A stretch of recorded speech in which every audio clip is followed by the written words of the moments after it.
আরে আর কত দৌড়াবি? থাম বাবু, আমার বয়স হয়েছে, আর পারি নে। না মা, দৌড়াও। এই কথোপকথন চারিদিকের সকল শব্দকে চুপ করিয়ে গ্রামের সবুজে সবুজে প্রতিধ্বনিত হচ্ছিল। ঠিক তখনই এক পলকে গোটা দৃশ্যটাই পাল্টে গেল। পিছন থেকে আসা এক ধবাস শব্দ শুনে গপু পিছনে ঘুরে দেখে তার মা মাটিতে পড়ে গেছে। পরনের সাদা শাড়িতে কাদা লেগে যাতা অবস্থা। গপু বেজে বাচ্চা মানুষ, বুদ্ধিটাও কাঁচা, তাই কি করবে বুঝতে না পেরে দৌড়ে গিয়ে মাকে ঝাঁকাতে শুরু করলো। সে ভেবেছে মা হয়তো ঘুমিয়ে পড়েছে, তাই এরকম এক প্রচেষ্টা।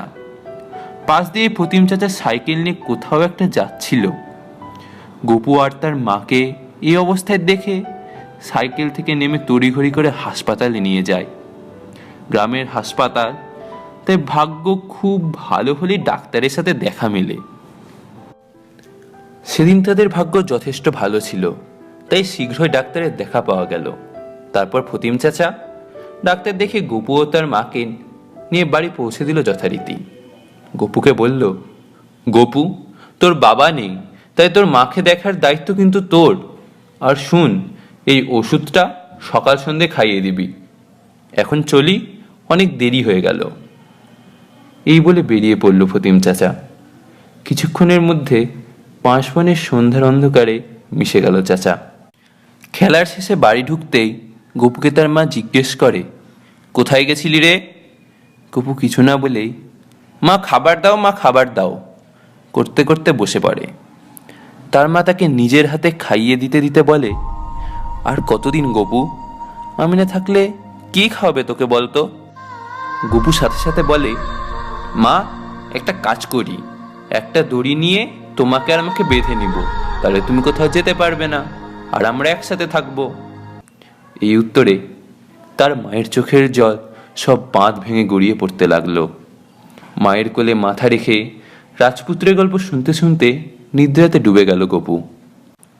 এইভাবে রোজ ভালোই কাটছিল, কিন্তু গপু একটা বিষয় কিছুদিন ধরে লক্ষ্য করছিল। তার মা অনেক দুর্বল হয়ে গেছে, কাজ করতে গিয়ে হঠাৎ হঠাৎ করে পড়ে যাচ্ছে। তখন গপু চোখে মুখে জল ছিটিয়ে দিলে তার মা এর অবস্থা কিছুটা ঠিক হচ্ছিল।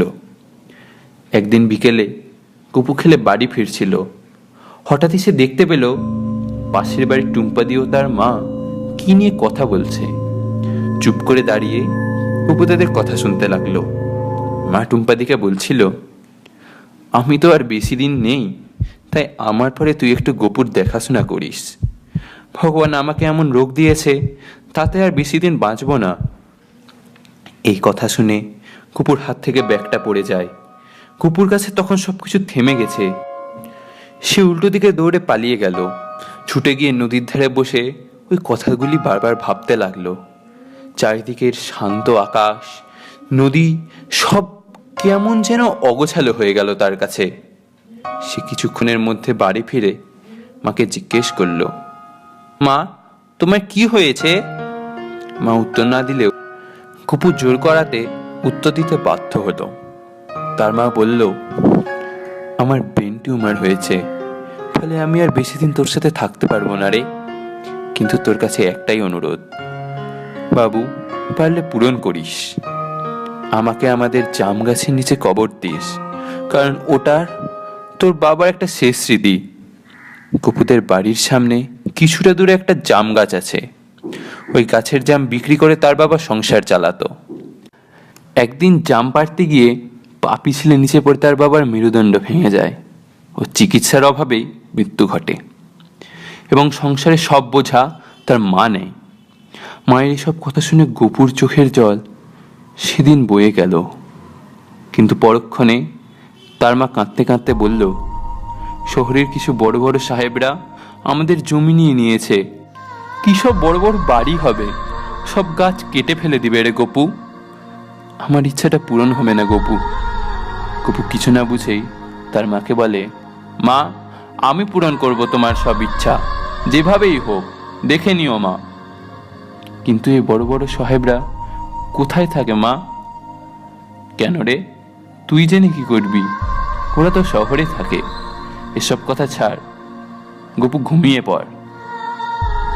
বল, আজকে কোন গল্পটা শুনবি? গপু ঘুমানোর ভান করলেও সে ঘুমায়নি। সে মনে মনে পরিকল্পনা করতে থাকে শহরে যাওয়ার। সে সিদ্ধান্ত নিয়ে ফেলে সূর্য ওঠার আগেই সে কিছু টাকা নিয়ে বেরিয়ে পড়ার জন্য তৈরি হয়।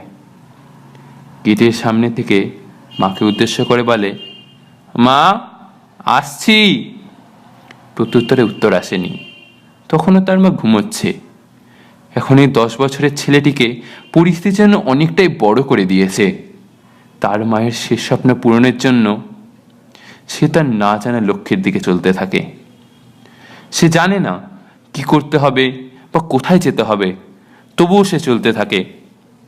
সে বাস স্ট্যান্ডে পৌঁছে কিছু না জেনেই প্রথম আসা বাসটিতে উঠে পড়ে এবং যেখানে বাসটি থামে সেখানে নেমেও পড়ে। দেখে সে বুঝতে পারে যে সেটা শহর।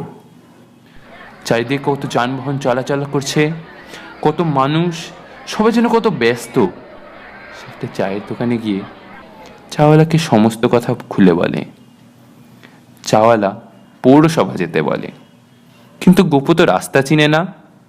ওইদিকে ওর মা চিন্তায় মাথার অর্ধেক চুল ছিঁড়ে ফেলেছে। ফতিম চাচা গপুকে খুঁজতে বেরিয়ে গেছে। টুম্পাদি তার মাকে সামলানোর চেষ্টা করছে। ওইদিকে গপু সবাইকে রাস্তা জিজ্ঞেস করতে করতে পৌরসভার সামনে পৌঁছে গেছে, কিন্তু তাকে দারোয়ান ভিতরে ঢুকতে দিল না। অনেক অনুরোধ করলো, বারবার করে বলল, কিন্তু তাও তাকে ঢুকতে দিল না। গপু রাগ করে গেটের ধারে বসেছিল। ওখান থেকেও গপুকে তাড়িয়ে দিল। গপুর খুব রাগ হলো। সে দূরে একটা ছোট পাথর নিয়ে দাঁড়িয়েছিল, কিন্তু ওর মায়ের অবস্থা আরো খারাপ হয়ে গেছে গপুর চিন্তায়। ফতিম চাচা গপুকে খোঁজা বন্ধ করে কবিরাজকে ডাকতে গেছে। গপু হঠাৎই দেখল এক বড় গাড়ি পৌরসভার ভিতরে ঢুকছে। সে রাগে ছোট্ট পাথরটাকে গাড়ির কাছে ছুঁড়ে দিয়ে পালাতে গেছে। কয়েকটা পা ফেলতেই থেমে গেল সে। তার পিঠ ভেদ করে গুলি সামনে দিয়ে বেরিয়ে গেল।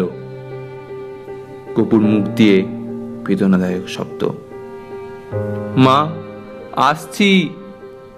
বলতে না বলতে মুখ থুবড়ে সামনে পড়ে গেল গপু। আর ওইদিকে তার মায়ের চোখ ধীরে ধীরে বন্ধ হয়ে আসলো। এতক্ষণ গপু গপু বলে তার মা গোমড়াচ্ছিল। তার শেষ নিঃশ্বাস আর গপুর শব্দের ধ্বনিটি মিলেমিশে হত্যা করে দিল মা ছেলের এক নিত্যর সম্পর্ককে। অপরদিকে গপুর দেহকে ঘিরে সমাবেশ ঘটল রিপোর্টারদের। শিরোনামে আসলো পৌর প্রধান।